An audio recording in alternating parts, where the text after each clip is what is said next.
Hello, beautiful people. I hope all is well. I hope all is well. My name is Alison, certified dating and relationship coach, and this is my weekly live Q&A, which has transitioned over to YouTube. So I have been doing my live Q&A every Wednesday on Instagram for almost 4 years, and last year I decided that I was going to transition to YouTube.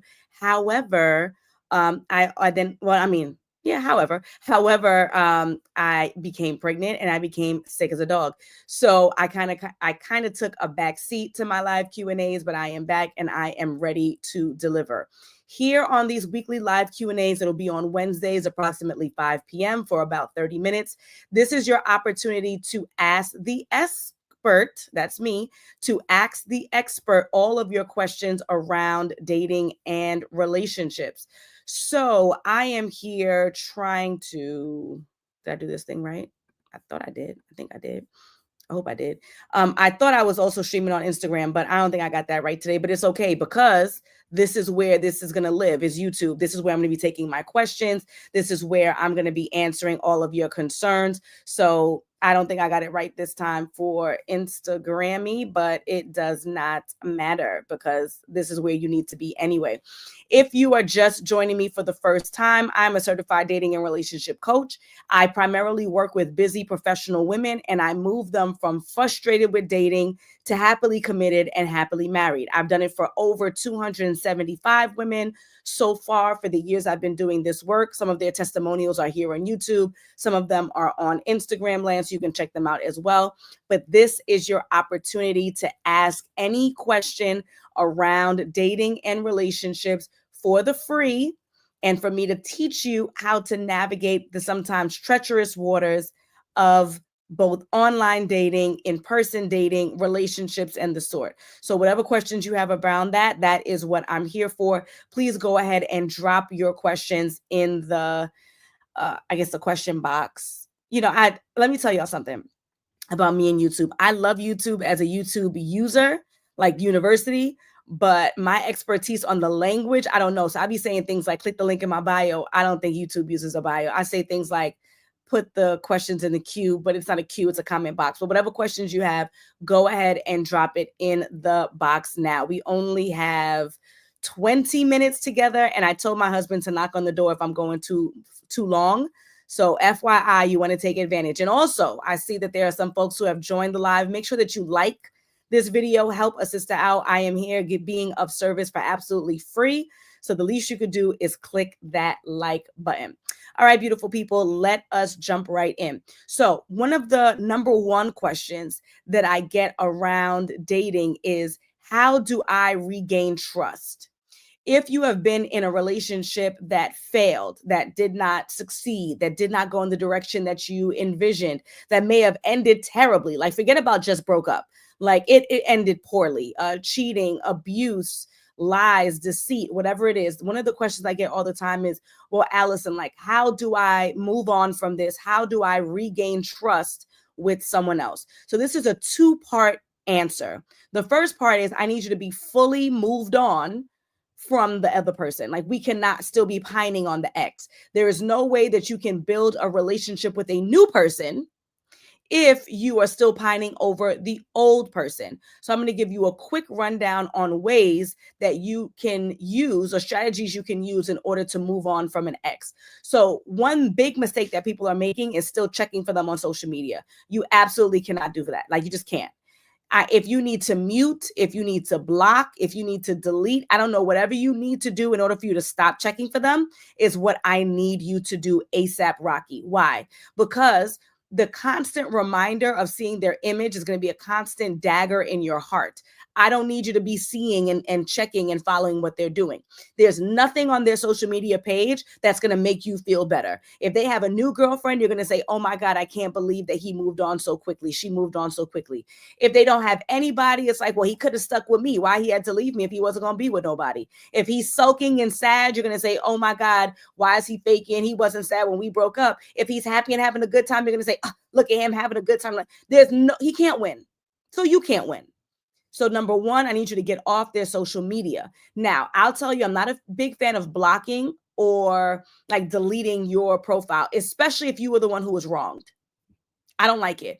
I'll tell you why. Because I don't want to make anyone feel empowered that they were able to upset me so much that I blocked them or I removed myself from an entire platform that I probably use frequently. Absolutely not. You don't have that kind of power over me. No, no, no, no, no. You're going to see this glorious glow up. Now, whether or not he cares about the glorious glow up, okay, but you're going to see it. If you choose to see it, you're going to see it. So I don't like blocking. It's an absolute last resort, but it's better than the alternative, which is to be stalking. Don't do that. All right. I like muting. I'm gonna mute you. I don't have to see you come across my platform. I don't have to see you come across the timeline. I'm gonna mute your friends. I'm gonna mute your family too. I'm muting everybody. I don't want to see you or anything to do with you, but I'm not gonna block you so that you feel like you got one up on me and I can't control myself. Absolutely not. Goodbye, sir. Okay. So the social media, we got to get rid of that. Also, and again, for those who are just joining us, we're talking about how do we trust again? How do we trust again is a two-pronged response. The first part is going to be first moving on from the ex and then learning how to trust people again. All right. So removing yourself from seeing them on social media. Also need you to remove their tings. Any ting they have in your house has to go. I don't care if it's a Birkin bag, sell it, reinvest it. Anything that is in your home that reminds you of them, minus the kids, has got to go. And for most of us, we don't have children with our exes. So that's not a concern, right? So for those who do not, remove everything that reminds you, sell it, pawn it, melt it down, repurpose it, ship it back, drop it off when you know that they're at work on their porch. Whatever you need to do, get rid of their stuff. Now, if you do have a child with this person, then you need to keep any and all communication about the child. If it is not directly related to the child is sick, the child has open school night, the child has senior dues, the child has a football game, here's the schedule for football if you'd like to attend. If it's not about the child, then it doesn't need to be discussed. And we need to keep those as business hours. Unless I am driving to the hospital with this child, there is no reason I should be texting you after this child is asleep. My 2-year-old goes down at 9 p.m.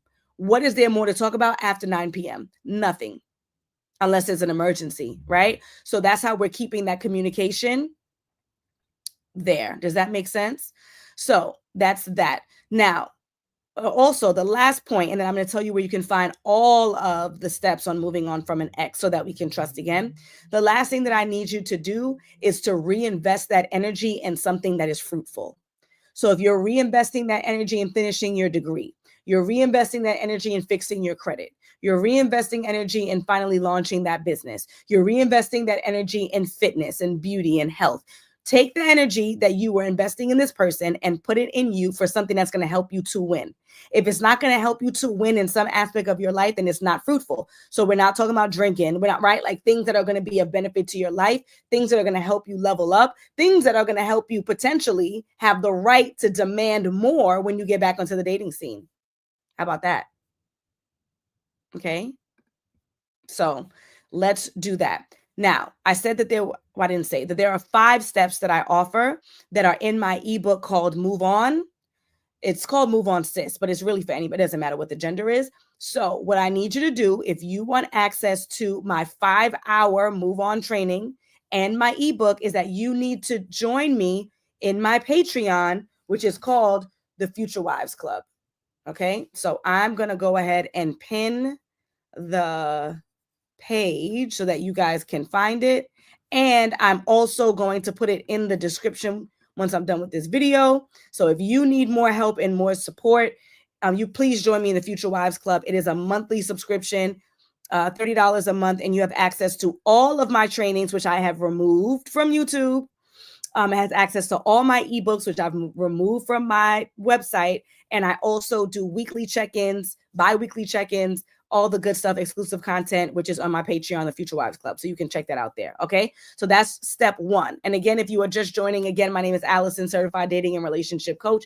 This is my weekly live Q&A. The question that I always get is around moving on and trusting again. So I've just covered moving on, 3 out of 5 of the steps of moving on. I have much more trainings, much more support in my Patreon, the Future Wives Club. I put the link in the comments. I'll also make sure I have it in the description here once this video is done. Okay.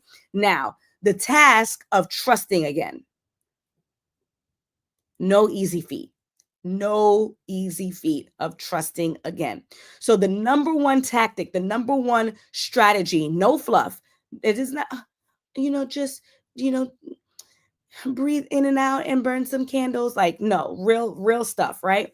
The number one technique or strategy that I would highly recommend that you use in order to be able to trust again is to improve your vetting. Improve your vetting. If you are learning to trust again after a breakup, after a heartbreak, then what you need to do is to work harder on vetting the next person. Now, not to say that you didn't do a good enough job on the last person, not to say that this person really is a master manipulator. I'm not blaming the victim if you were the one who was used and abused. However, if there is something specific that you could do moving forward in order to avoid this heartbreak again, in order to vet a little bit more thoroughly, in order to build your discernment, vetting and discernment, two different things. I already covered this in a previous video. I'll try to link this when I'm done with that video as well, so it's easy to find. So we're only talking about vetting right now, which is the questions. What are the questions that you are asking? When are you asking them? How are you asking them, so that you can assess whether or not this person is who you would like them to be, who they actually are, who they have the potential to be, even though we don't bet on potential like at all ever. Okay. So the vetting, that is going to help you to be more trusting. Why? Because if you have your vetting on point, if you know that you're asking the right questions, you're asking them the right way, you're asking them at the right time, then you are going to trust whether or not you're making the right decision because you trusted your process. Does that make sense?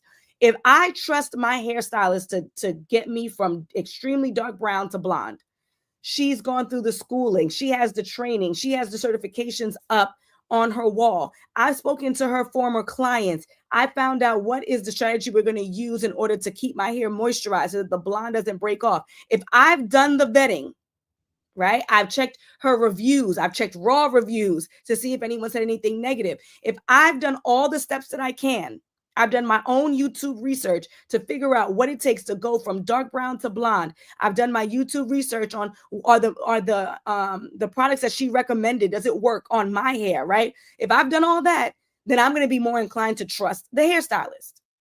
But if I'm walking in blindly, I've never found out whether or not she's actually certified.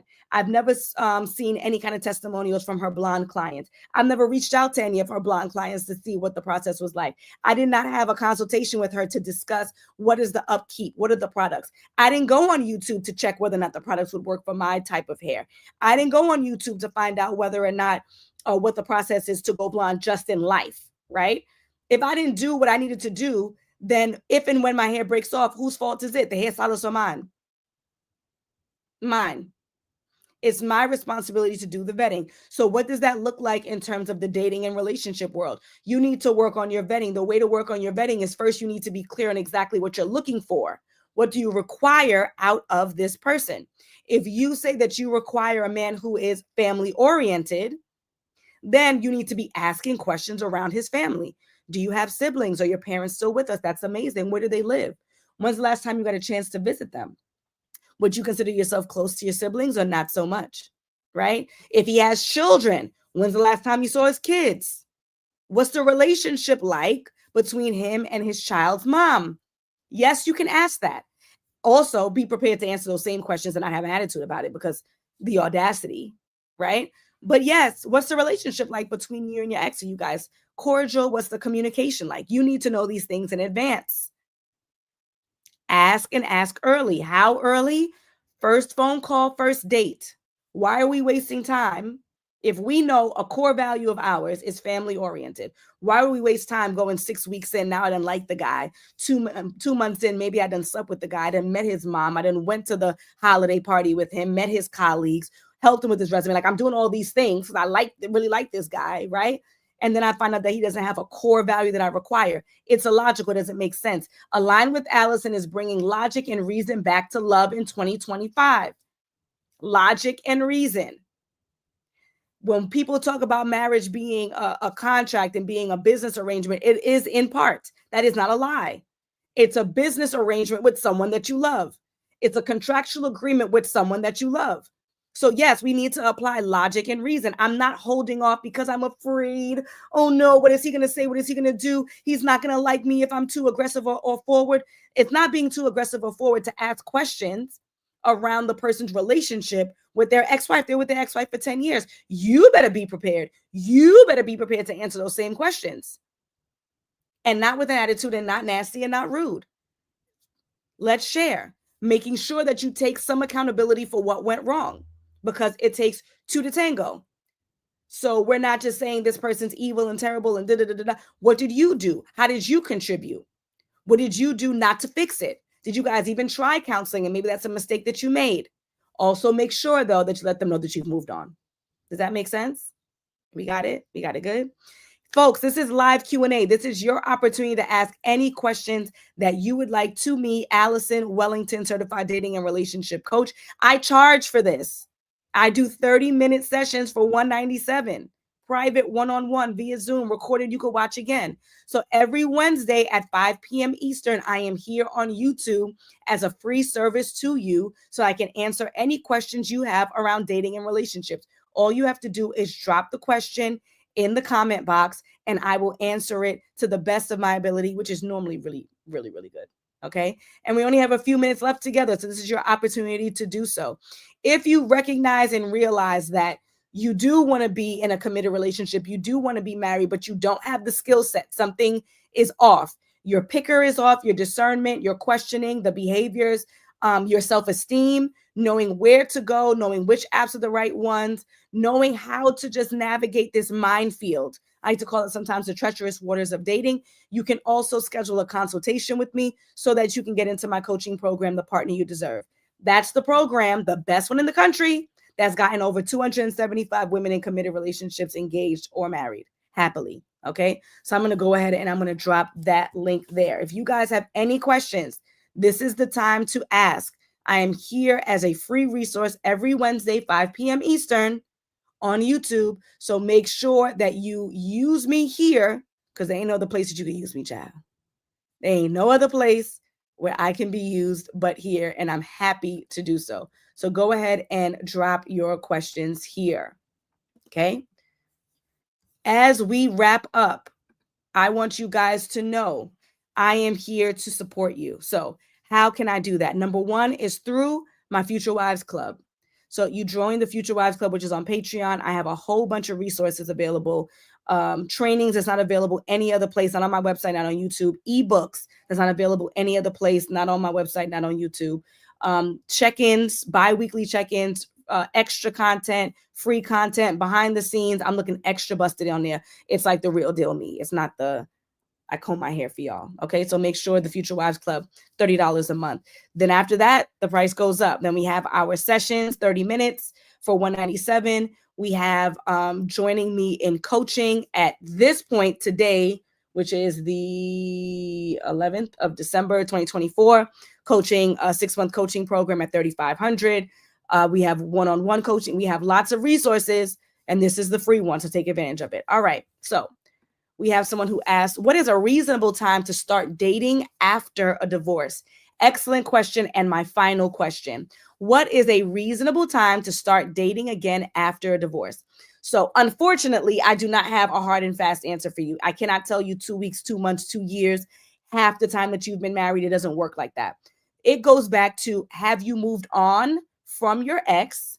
And are you in a position to trust someone new? So if you are just coming into the live, this live was just for you because I just covered how to move on from an ex and how to trust again. If that takes you 6 weeks, let's start dating. If that takes you 6 months to move on from the ex and to feel confident that you can trust someone again, you can give someone a brand new chance, you can turn over a new leaf. Once you have those two factors down pat, then you're ready to date again. Again, that could be 6 months, that could be 6 weeks. I would not want you to wait more than a year. And if you need more than a year, then that means that we should get you into some kind of therapeutic experience so that you can get a professional to help you move on, because we don't have a year to waste.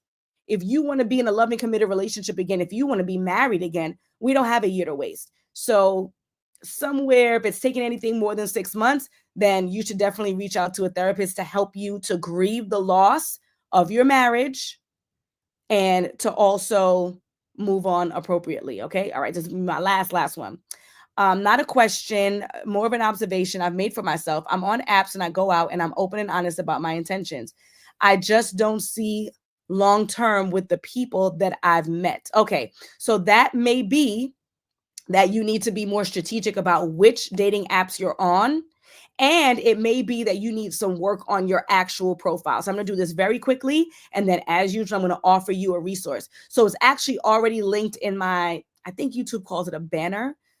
If you go on my page and you can like click the description, it's already there. I have a free perfect dating app guide ebook, a free dating guide. It's an ebook called the Perfect Dating App. And what it will do is it will give you which apps are the best for you depending on where you live in the US. It's also going to tell you what to do with your dating profile to optimize your profile. So I'm going to give you the quick answer, and I'm giving you the resource, which is already linked in the description of my page, the banner on my page. If anybody knows the appropriate language, help me out and put in the comments one of these days. Okay, so your photos, you need to have 6 photos. 1, 2, 3, 4, 5, 6. 2 of your photos should be headshots. So exactly how you guys see me from the top of my head to my clavicle, you should have 2 of those smiling, warm, and welcoming. 2 other photos should be full length from the top of your head to your shoes and something that's form-fitting, not too sexy. So if you have a little bit of cleavage, there should be no leg, no sexy leg. If you have some sexy leg, there should be no cleavage, but your physique should show. I should be able to relatively tell what your shape is like. Why? Because physique matters. That's a part of the attraction. It's the nature of the game. I'm sorry, humanity is shallow. Oh, well, sucks to be us. 2 photos, top to bottom. Your no lingerie, no bathing suits. Your last 2 should be action shots that tell us a story about what you like or what you do. So Anna, if you are into skiing, it should be mid-ski. If you like to golf, mid-swing. If you like to travel, you on a horse riding on the beach through Costa Rica. Something along those lines, all right? So 6 photos. And then the last thing I'm going to give you before I have to go, again, I have a full free ebook, the Perfect Dating App Guide, which I'm going to pin here. I'll put in the comments, and it's already on my YouTube page. All you have to do is go to Align with Alison, and then in the description, click it. There's like 6 links. It's there. The last piece of advice I'm going to offer you are your prompts and bio cannot have any kind of shade or negativity. Oh, did I say in the photo, smile, warm, and welcoming? Always smile, warm, and welcoming. Never, no sexy, come hither, okay? Because you don't want to attract people who are looking for sex only. Like we already know that, relatively speaking, men, generally speaking, are already addicted. We're not going to be a part of the problem, right? Let them swipe on you and ignore you and go to somebody else searching for sex. So immediate sex. No negativity, no negative vibes in your bio and your prompt. So what does that mean? If you a F-boy, keep swiping, absolutely not. Only if you're serious, absolutely not. We cannot say those things because it gives off the impression that we are negative, angry, and jaded. So the F-boys love that. Oh, she's angry, I'm gonna make her even more angry, right? Think about trolls online. They love to see people who are angry, and they're gonna keep typing and they're gonna keep pissing you off some more. So not if you're an F-boy, don't bother. If you're not serious, keep swiping. No negative vibes, because the F-boys love it and they're going to purposely come after you. And then you're going to say the app, and it's really you. Secondly, you don't want the good guys, the ones that you like, the ones who you would be attracted to, who are on the same vibe and energy as you, who are looking for commitment, who's looking for marriage. They don't want to be with someone who seems jaded. So they're also going to ignore if you're an F-boy, don't. And if you're not serious, don't swipe, even if they are serious, because that means you may be coming across as a negative Nancy, and nobody wants to be with the negative Nancy. The good guys, the bad guys, the in-between guys. Nobody does. So make sure there's no shade, no negativity, nothing that can be misconstrued as negativity in that bio and in your dating prompts. The dating prompts are the drop down. Make sure that if you want children, you click that. Make sure that you click committed relationship, monogamy, something along those lines. Okay. Make sure that you make it very clear what you want without saying, don't mess with me if. All right, beautiful people. All of the resources that I mentioned, some of them even being free, will be in the description. It will be pinned in the comments, and it's already in the banner on my website, on my Instagram. It's also on my website. So on my YouTube. on my YouTube. So all you have to do is click, and all of the answers that you need is all there. All right, folks, it has been a pleasure. I have to go attend to my little baby Phoenix while Daddy goes to pick up Rogue. So I have to go. It has been a pleasure. I am here every Wednesday. There is no reason why you cannot subscribe. It is free. There is no reason why you cannot like this video. It is also free. I am here giving you a free service every single Wednesday. The least you can do is like and subscribe. All right, beautiful people. I will see you next Wednesday. Subscribe, subscribe, subscribe. All right, have a good one. Bye.